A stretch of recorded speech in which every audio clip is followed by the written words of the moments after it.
saw an article about either an aide, I think it was an aide or a nursing student. That's not really the point of this article, of this story, who worked in long-term care in a nursing home and I believe was charged with murder, which I do think is way too far because she was using essentially a Hoyer lift, like I do think it said automatic lift to lift up a resident, and they fell and they died.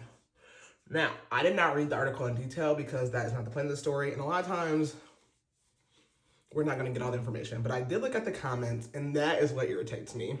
So let's say we live in a perfect world, which we know when it comes to healthcare, when it comes to nursing, we don't. When it comes to those automatic lifts, you are not supposed to use those by yourself because a lot of times they can topple over. Oh, I had to learn. A lot of times they can topple over. You are supposed to have two people to do them. So, of course, everybody in the comments is like, well, she knew that she was supposed to have two people with her. She knew she was supposed to have two people with her.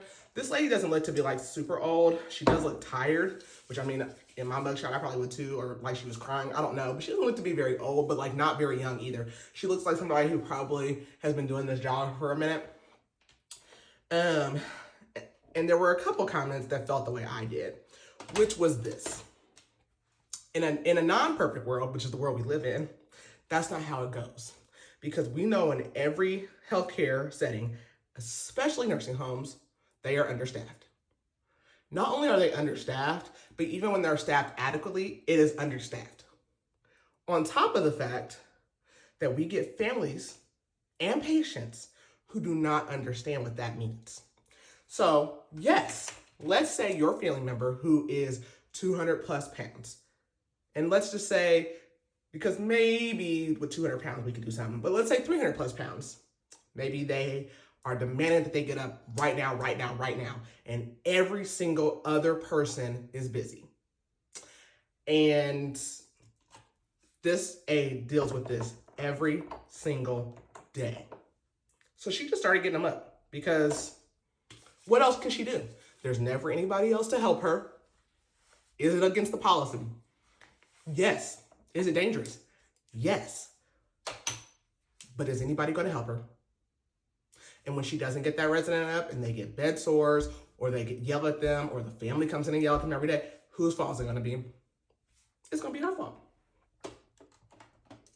So again, in a perfect world, yeah, she's wrong. She's wrong. She broke policy.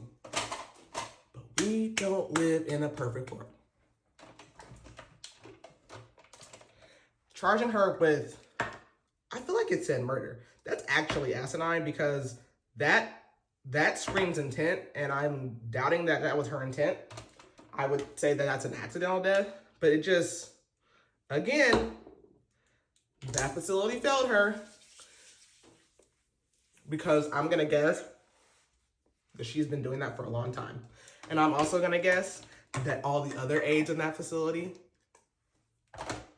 have either one, been doing the same thing, or two, not been taking care of their residents because they don't have help. So you either get one or two things. You either get an aide who's like, bump it, I'm gonna just do my stuff because I'm trying to take care of my people, or you'll get an aide who's like, I'm not doing nothing because I don't have help.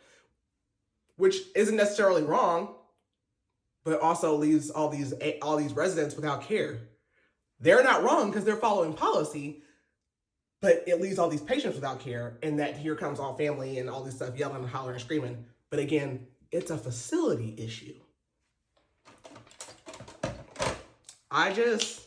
Before people get up under the comments on videos, I really wish they would just, honestly, I wish they would just not.